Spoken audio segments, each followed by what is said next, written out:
12 जून 2025 को अहमदाबाद में हुए विमान हादसे ने हर किसी को स्तब्ध कर दिया। इस विभत्स हादसे के बाद हर किसी की आंख नम हो गई और पीड़ितों के प्रति सभी अपनी अपनी संवेदनाएं जाहिर कर रहे हैं।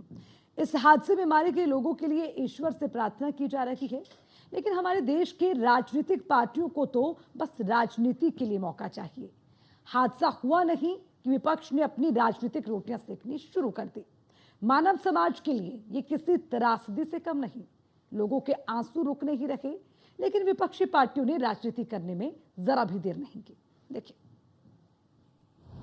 अहमदाबाद हादसे से देश स्तब्ध, विपक्षी पार्टियों के लिए मौका परस्त। विपक्ष की मांग, हादसे पर स्पष्टीकरण दे सरकार। इतनी मौतों का आखिर कौन है जिम्मेदार? तारीख 12 जून, समय 1:38, जगह अहमदाबाद। ये वो तारीख, दिन और जगह है जिसने कई लोगों को कभी ना भूलने वाला घाव दे दिया, जब खुशी खुशी एयर इंडिया के बोइंग 787-8 ड्रीमलाइनर विमान में 242 लोग लंदन जाने के लिए सवार हुए थे। लेकिन किसे पता था कि उनका ये सफर जिंदगी का आखिरी सफर बन जाएगा और पल भर में कई जिंदगियां मलबे में तब्दील हो जाएंगी। इस हादसे ने सभी को डरा दिया। जिसने भी ये मंजर देखा वो सहम गया। किसी का पूरा परिवार खत्म हो गया, किसी का पूरा संसार उजड़ गया। इस त्रासदी के बाद हर किसी के एक ही शब्द थे, ईश्वर मृतकों को अपने चरणों में स्थान दे। पीड़ित परिवार मलबे में अपनों को ढूंढने की जद्दोजहद कर रहे हैं। डीएनए सेंटर पे लोगों की लाइन लगी है, लेकिन हमारे देश की विपक्षी पार्टियों की जिस तरह की बयानबाजी सामने आ रही है, उन्हें लोगों के आंसू से नहीं बल्कि अपनी राजनीति चमकाने से मतलब है। इस बात से बिल्कुल इनकार नहीं किया जा सकता कि इस हादसे से कई बड़े सवाल खड़े हो रहे हैं और सरकार से सवाल पूछे जा रहे हैं कि आखिरकार इतनी मौत का जिम्मेदार कौन है, और ये पूछना लाजमी भी है। लेकिन क्या इन सवालों के लिए ये सही समय है? देखिए कैसे सपा के राष्ट्रीय अध्यक्ष अखिलेश यादव से लेकर प्रियंका गांधी और पप्पू यादव ने इस हादसे में सरकार को घेरा। सिंदूर को लेकर के लोग निकले। जनता जानना चाहती थी आखिरकार चूक कहाँ हुई।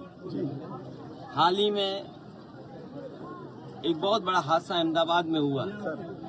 न केवल हमने यात्रियों को खोया, पायलट क्रू को खोया, बल्कि बड़े पैमाने पे डॉक्टर्स और उनके परिवार के लोगों को खोया। एक बड़ा सवाल देश के सामने खड़ा है, क्योंकि लोगों को डर हुआ है थोड़ा बहुत कि अब हवाई जहाज में कैसे यात्रा करेंगे। वो भी अभी जांच की रिपोर्ट आनी है।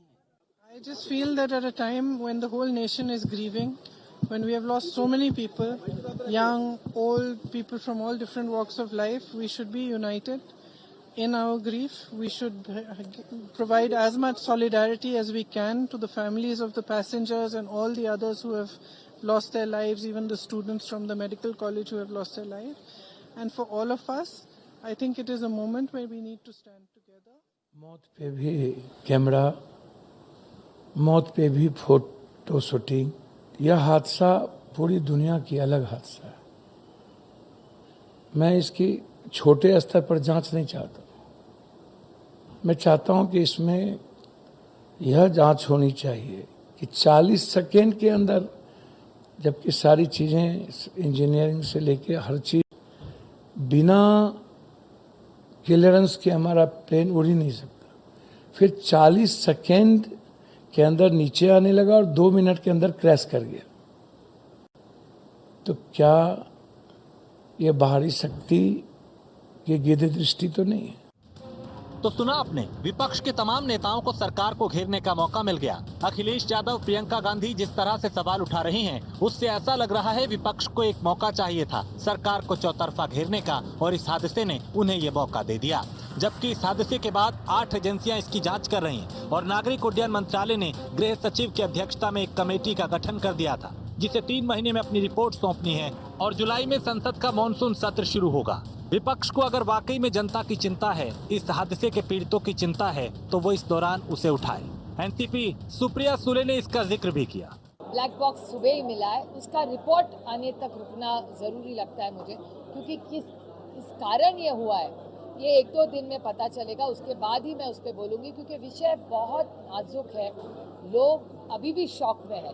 तो मेरे ख्याल से कुछ भी बोलना गलत होगा। अभी रिपोर्ट आने दीजिए, फिर मैं ज़रूर विस्तार से बोलूँगी, लेकिन ज़रूर पार्लियामेंट में पहलगाम पे चर्चा ज़रूर हम मांगेंगे। हम जो रेलवे का एक्सीडेंट्स हुए उस पर ज़रूर हम चर्चा मांगेंगे, और ये जो ड्रीम लाइनर का कल एक्सीडेंट हुआ है उस पर भी ज़रूर हम चर्चा मांगेंगे।